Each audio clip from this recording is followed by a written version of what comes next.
Game open world adalah game yang kamu bisa eksplorasi dunia yang luas dan penuh dengan kemungkinan. Biasanya, kamu bakal punya berbagai skill, termasuk sihir, yang berguna banget baik saat eksplorasi maupun bertarung. Banyak game open world yang nambahin sistem sihir yang seru, misalnya dengan ngasih kamu kebebasan untuk bikin atau gabungin elemen sihir buat ngelawan musuh. Nah, berikut ini 7 game open world dengan sistem sihir terbaik yang bisa kamu coba.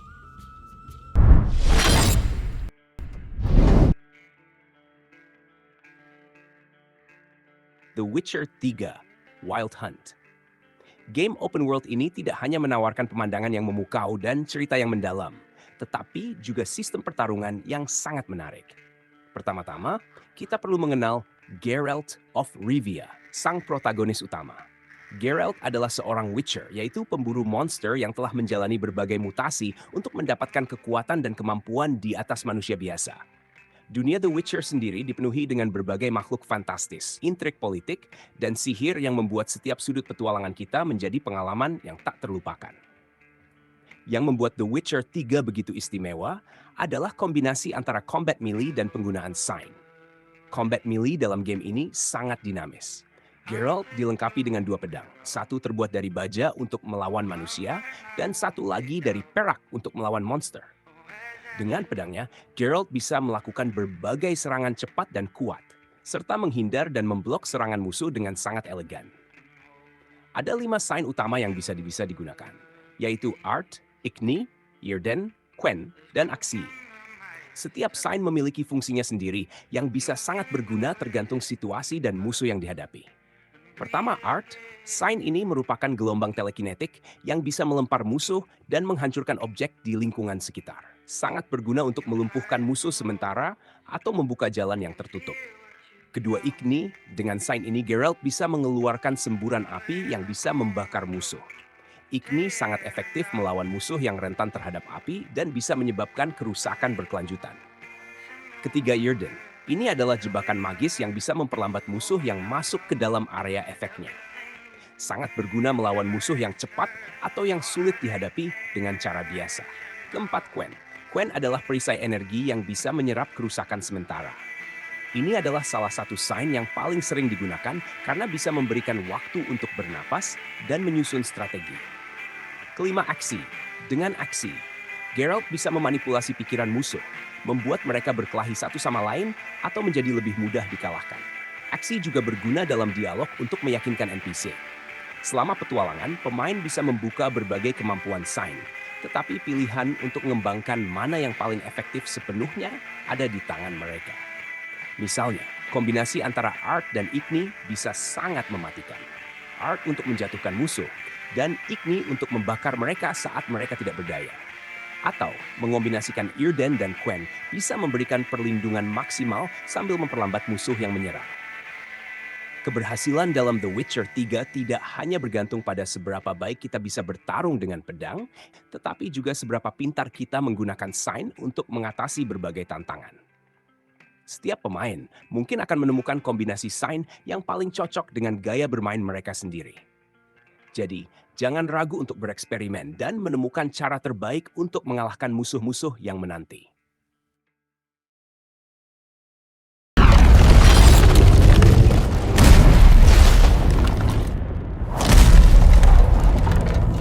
Kingdoms of Amalur Reckoning, game RPG yang bikin kita jadi Faithless One, orang yang bangkit dari kematian dan bebas dari takdir. Gak ada yang bisa ngatur hidup kita deh. Nah, di dunia Amalur ini kita bisa pilih gaya bermain sesuka hati. Ada senjata macam-macam, dari pedang biasa sampai kapak raksasa.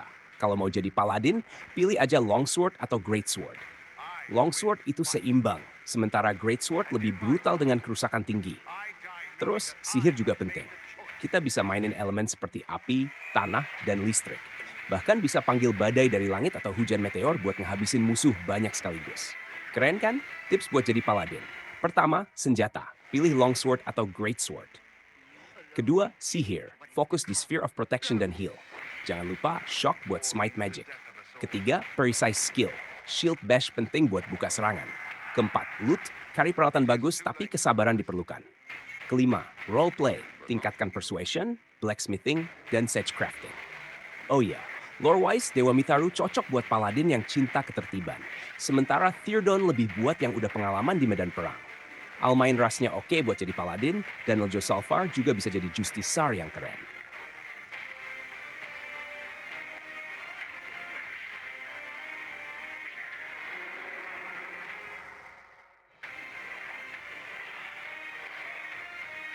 Now is your time.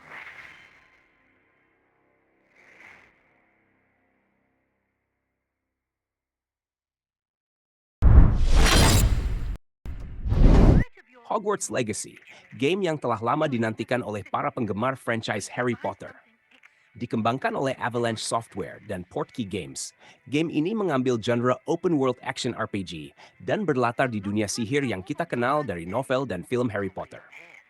Dunia sihir yang menakjubkan, Hogwarts Legacy berhasil menangkap esensi Hogwarts School of Witchcraft and Wizardry dengan sangat baik.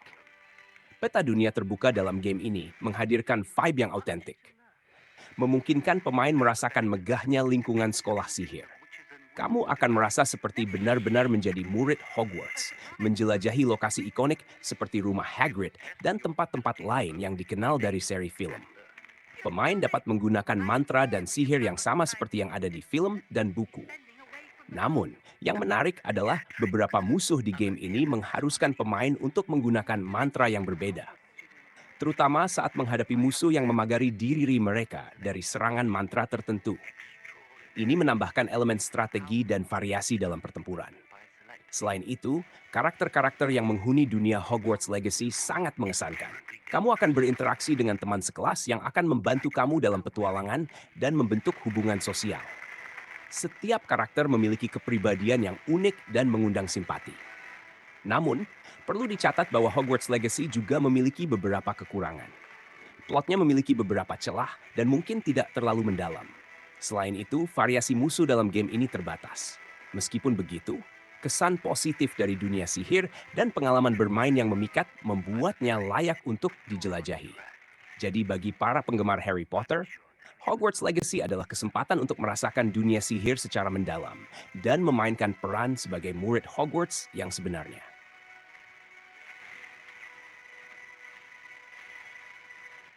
Let's even hard, shall we?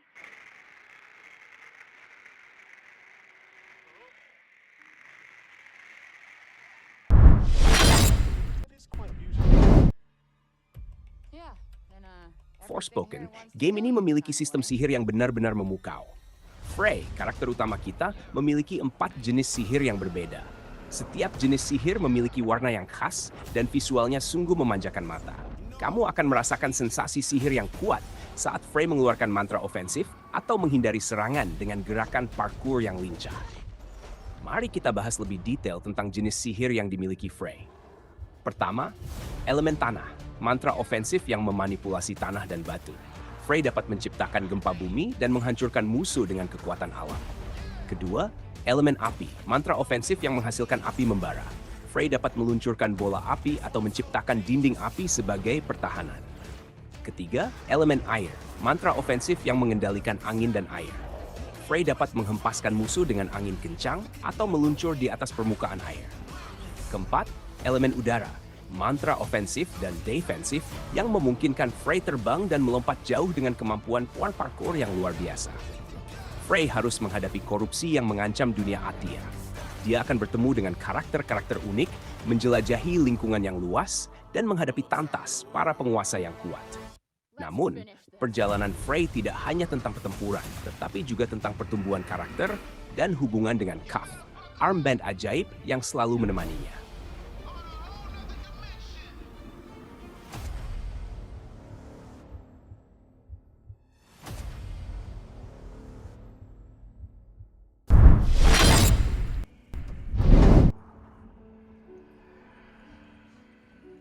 Let those who would destroy us step into the light.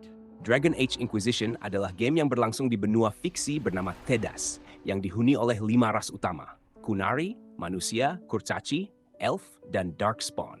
Di antara mereka, manusia memiliki kekuasaan terbesar, dengan kerajaan yang meliputi sebagian besar Thedas. Pada tahun 941 tahun Dragon, Divine Justinia V mengadakan konklav di kuil Abu Suci untuk mengakhiri perang antara mage pemberontak dan Ordo Templar yang pecah 4 tahun sebelumnya. Peristiwa ini sebagian disebabkan oleh aksi Hawk, sang champion of Kirkwall, yang membebaskan Corypheus, salah satu dari 7 magister yang membuka pintu ke kota emas dan melepaskan wabah di Thedas. Corypheus, yang mengejar keabadian dengan mengganti tubuh yang tercemar seperti Archdemon, berencana kembali ke kota hitam untuk mengklaim takhta kosong sang pencipta dan mengembalikan kejayaan Tevint Imperium. Selain itu, Orlais juga dilanda perang saudara antara Kaisar Selene dan sepupunya, Grand Duke Gaspar de Chalons. Konflik ini diperparah oleh pengkhianatan dan intrik di antara mereka. Di tengah krisis ini, Divine Justinia V berusaha menyatukan dunia dengan konklav, yang kemudian mengalami bencana ketika kuil Abu Suci hancur dan Divine tewas. Frey, karakter utama kita, yang juga seorang mage, ditemukan sebagai satu-satunya yang selamat dari ledakan. Tugasnya adalah menemukan penyebab bencana ini, menghentikan perang, dan menghadapi ancaman Corypheus. Itulah gambaran singkat alur cerita Dragon Age Inquisition. Petualangan epik, konflik politik, dan sihir yang memukau menanti kita di dunia Thedas. I will die first.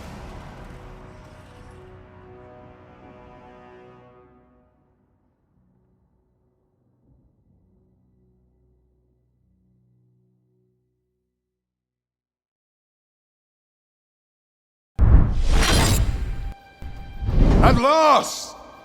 The bell has tolled on the age of the console. Dragon's Dogma 2. Dragon's Dogma 2 adalah game yang bercerita tentang seseorang yang berperan sebagai Arisen, seorang pahlawan yang ditandai oleh naga legendaris. Naga ini harus dikalahkan supaya dunia bisa selamat dari ancaman mereka. Dalam perjalanan, Arisen akan ditemani oleh rekan bernama Pawn yang bisa ditemukan di berbagai tempat. Mereka akan bersama-sama berjuang melawan naga, serta membantu dan menyelamatkan orang-orang. Tapi, perjalanan ini nggak semudah yang dibayangkan. Selama petualangan, Arisen dan Pawn akan menghadapi berbagai konflik politik antara dua kerajaan. Kedua kerajaan ini punya rencana tersembunyi yang berkaitan dengan takdir Arisen dalam menyelamatkan dunia dan mengalahkan naga.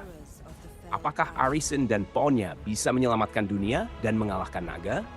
Itu tergantung pada keputusan yang kalian ambil sebagai player. Membantu orang-orang dan keputusan yang dibuat bisa mempengaruhi akhir ceritanya. Cerita Dragon's Dogma 2 ini lebih padat dibanding game pertamanya. Yang paling mencolok adalah adanya konflik politik antara dua kerajaan yang terjadi bersamaan dengan misi Arisen sebagai pahlawan. Meski konfliknya kadang terasa membosankan dan biasa, tapi ternyata pengaruhnya besar pada Arisen. Dalam hal ini, dalam menjalankan tugas dan mengikuti jalan cerita utama yang panjang. Selain cerita utama, beberapa NPC juga punya cerita yang saling terkait. Ada yang membantu Arisen menghentikan konflik kerajaan, ada yang ingin bebas dari tugasnya, dan ada juga NPC yang terlihat biasa tapi punya latar belakang yang mendalam. Ngomongin lore, kalian bakal sering dapat informasi random tentang kondisi dunia yang dihadapi saat Arisen terpilih. Informasi ini bisa dari NPC di kota, quest yang dijalankan, dan banyak lagi. Jadi, kalian bisa memahami dunia ini dengan cara kalian sendiri selama berpetualang. Beberapa NPC punya cerita masing-masing yang saling terkait dengan cerita utama. Dragon's Dogma 2, seperti yang saya bilang sebelumnya, punya cerita yang lebih padat dibanding game pertamanya. Bahkan menurut saya, game ini jauh lebih imersif dibanding Dragon's Dogma pertama yang terasa agak biasa. Tapi, baik Dragon's Dogma 1 maupun 2 punya keunikannya masing-masing dalam hal cerita.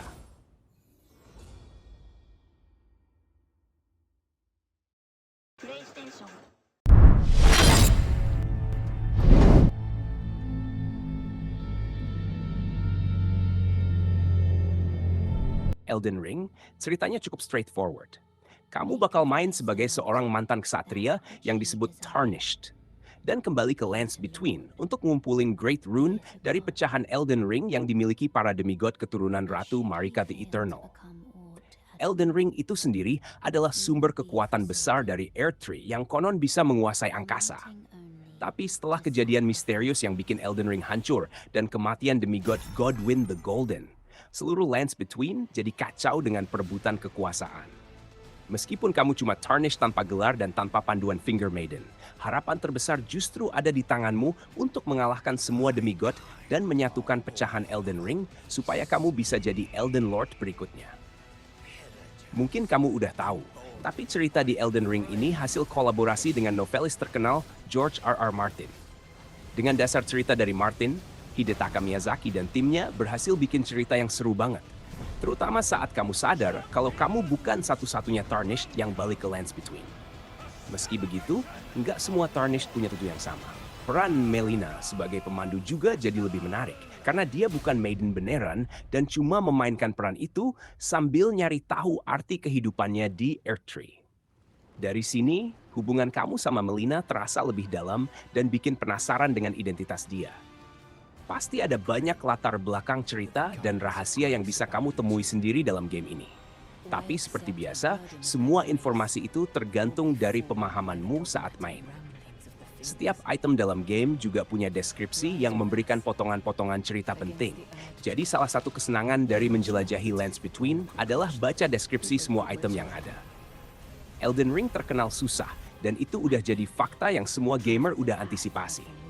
Tapi, pengalaman mainnya bisa terasa gampang dan susah di waktu yang sama.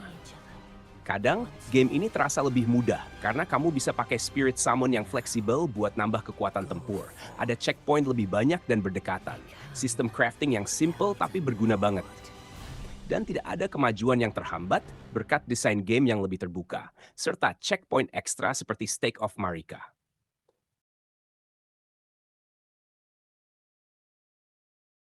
Itulah tadi ulasan sekaligus rekomendasi beberapa game open world dengan sistem sihir terbaik. Tertarik untuk menjajal game-game di atas? Jangan lupa subscribe, like, dan berikan pendapatmu di kolom komentar seputar game di atas.